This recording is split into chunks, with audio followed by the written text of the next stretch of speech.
ایک شہید کی ماں، جوان بیٹا اس کا دنیا سے گزر گیا، کہتی ہر شب جمعہ میں قبرستان جاتی تھی اور 4 گھنٹے یہاں تک کہ صبح کی اذان ہوتی تھی بیٹے کی قبر پہ بیٹھی رہتی تھی، قرآن پڑھوں، زیارت پڑھوں، حدیث پڑھوں تاکہ میرے بیٹے کو راحت ملے۔ ماں تھی،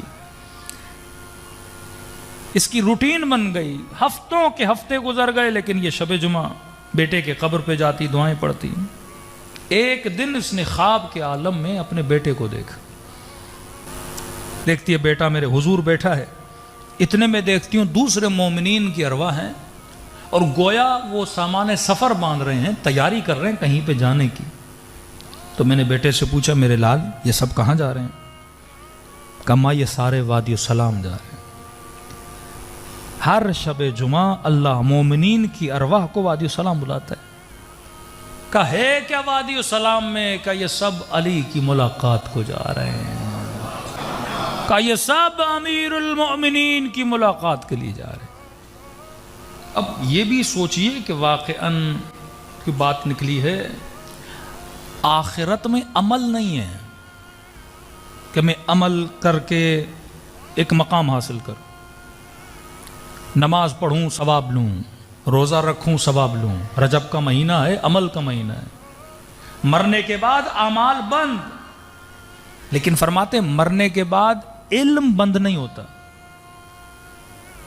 یعنی جو ادنا سے ادنا ترین درجے میں بھی ہے اسے یہ اجازت ہے کہ وہ علم حاصل کرے، اور یہ علم کہاں سے ملتا ہے؟ محفل محمد اور آل محمد۔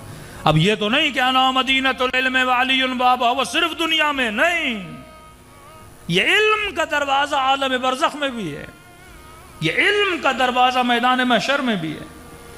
تو کہ بیٹا کہاں جا رہے ہیں؟ کہ اماں سارے وادی السلام جا رہے ہیں۔ کہ میرے لال تو کیوں نہیں جا رہا؟ کہ اماں علی نے بولا ہے جب تک ماں ہے ماں کے پاس رہنا۔ کہ اماں تیرے ادب کی وجہ سے میں نہیں جا رہا، اب ماں کو منع بھی نہیں کر پا رہا، ماں ہے، کہ آپ کے ادب کی وجہ سے یہ ماں نیند سے اٹھتی ہے۔ اس دن کے بعد اس نے راتوں کو بیٹے کی قبر پہ جانا چھوڑ دیا، کہ میں اپنے لال کو علی کی زیارت سے محروم کیوں کروں، کہ میں اپنے لال کو کیوں محروم کروں امیر المومنین کی زیارت سے۔ اب اس کے دلیل میں بہار کی ایک روایت ہے، فرماتے ہیں امیر المومنین اپنے ایک صحابی کے ساتھ کوفے سے 1.5-2 فرسخ باہر نکلے۔ شاید مومنین پوچھیں کہ مولانا وادی السلام دقیقاً کہاں پر ہے، کیونکہ نجف جو ہے وہ آج نام رکھا گیا ہے، امیر کے زمانے میں نجف کا کوئی نام نہیں تھا، یہ تو قبر امیر المومنین کے انکشاف کے بعد نام رکھا نجف اشرف، لیکن پہلے تو کوفہ تھا۔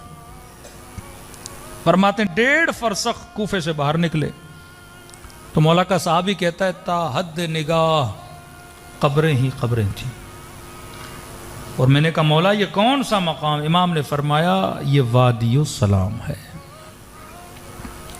کہ بس قبرستان میں داخل ہوئے اور علی نے سلام کیا السلام علیکم یا اہل لا الہ الا اللہ، اور سلام کرنے کے بعد علی نے کلام کرنا شروع کیا، کہ باتیں کرنے لگے، میں خاموش کھڑا رہا، گفتگو اتنی لمبی ہوئی کہتا میں تھک کے بیٹھ گیا، بیٹھنے کے بعد کئی گھنٹے گزر گئے، بالآخر مجبور ہو کے میں نے کہا یا علی آپ بھی بیٹھ جائیے، میں بھی بیٹھ کے تھک گیا ہوں، مولا اتنے گھنٹے کس سے کلام کر رہے ہیں؟ امام نے فرمایا میرے صحابی اگر تیری آنکھوں سے خدا پردے ہٹائے تو حلقاً حلقہ تو گروہ گروہ لاکھوں مومنین کو دیکھے جو وادی السلام میں بیٹھے ہیں اور میں علی تقسیم علم کر رہا ہوں۔ ہاں فرمایا ہر شب جمعہ، جب بھی شب جمعہ ہو، وہ انبیاء ہوں، وہ اولیاء ہوں، وہ صالحین ہوں، وہ سارے وادی السلام میں جمع ہوتے ہیں۔ اب سوال یہ کیا یہ وادی السلام زمین کا حصہ ہے؟ نہیں، ایک تمثیل ہے وادی السلام، جہاں پہ ساری ارواح کو حاضر کیا جاتا ہے اور اہل بیت کی محفل ہوتی ہے۔ تبھی ہر مومن کی ایک تمنا رہی ہے کہ میری قبر کہاں ہو؟ وادی السلام میں ہو۔ اب کسی نے کہا مولانا یہ اتنا آسان تو نہیں، اب ہر بندہ وادی السلام میں دفن ہو اور دنیا میں کروڑوں مومنین، تو زمین کم پڑ جائے نا۔